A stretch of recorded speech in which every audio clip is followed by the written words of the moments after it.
is iPhone 15 time. So yes, we've got the iPhone 15 Plus in the studio, and this is how it looks like. It's the typical Apple box that you've been seeing for years. There's no charger inside, and yes, unfortunately, I do not have the iPhone 15 Pro Max with me because that is the phone that we all always wanted to see, but still, it is still interesting to find out how well the iPhone 15 Plus fares for us, and I'm just going to give you guys a first impression of what it is, and alongside with Apple's new accessories for the 15 Plus. We have the iPhone 15 Plus silicone case as well as this new fine woven wallet. So let's get started right now.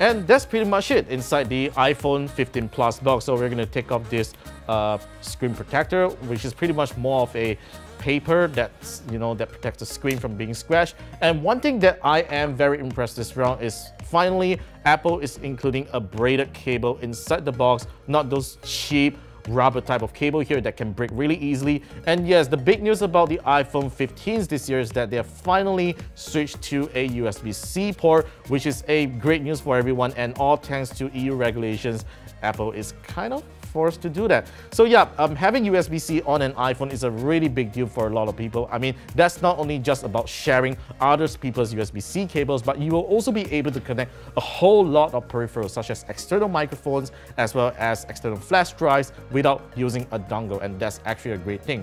So on first impressions, man, I really love the iPhone 15 Plus. It has these rounded corners here that feels very, very comfortable to hold. It doesn't it's not like you have the sharp edges on the iPhone 14 Pro back then that kind of doesn't feel comfortable after you hold it for a long time. And you know what?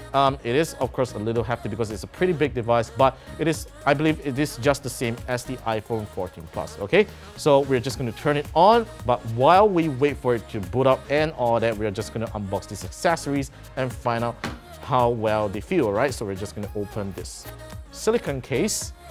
Now, Apple's silicone case is definitely one of my favorites out there because they actually last very well.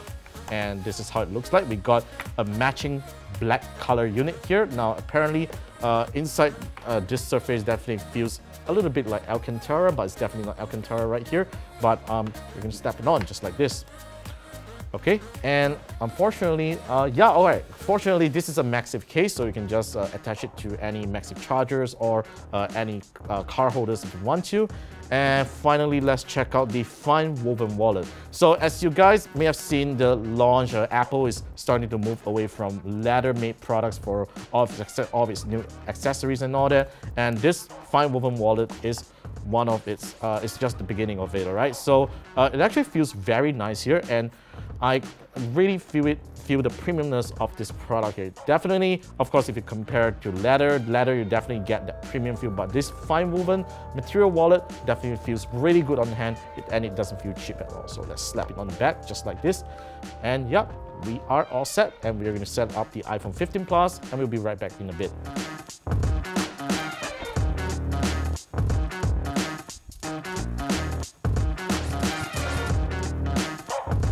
Alright, so we've got our iPhone 15 Plus all set up, and I'm ready to share my first impressions with you. So like the iPhone 14 Plus, you're still getting the same screen size at 6.7 inches, but the iPhone 15 Plus now gains the dynamic island user interface that first debuted back on the 14 Pro and Pro Max, and it's great that you can finally see your timers, your notifications on this user interface here, which has been pretty useful back on the Pro and Pro Max.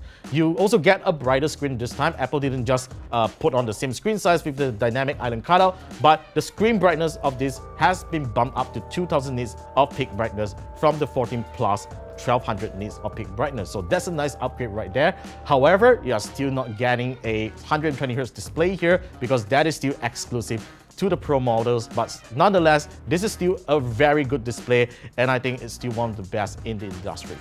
Now, with a higher starting price tag of 4,899 ringgit, I believe many people out there will have the same doubts and hesitation as me in getting the iPhone 15 Plus. Because by all means, Apple resellers are still selling the iPhone 14 Pro and Pro Max in the market as clearance devices, and they cost pretty much the same starting price as the iPhone 15 Plus.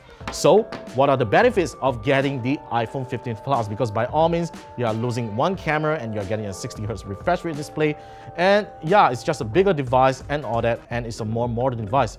Well, let me tell you the benefits of getting the iPhone 15 Plus here over the 14 Pro Max. First of all, it will be its cameras. The main 48-megapixel camera is an all-new hardware that features a tighter 26mm focal length and f1.6 aperture, versus the iPhone 14 Pro's wider 24mm focal length and f1.78 aperture. I took a few quick shots with both phones and found out that the 48-megapixel camera of the iPhone 15 Plus has its advantages over the iPhone 14 Pro's main camera. With the help of the photonic engine and deep fusion, you can see better details in this portrait photo I took, where the lines on my shirt collar is sharper and the overall picture has a deeper contrast. In terms of low-light portraits at a 2x optical zoom, the iPhone 15 Plus surprisingly managed better colors than the iPhone 14 Pro, while having noticeably lower noise levels, all thanks to the larger aperture that results in a lower ISO sensitivity.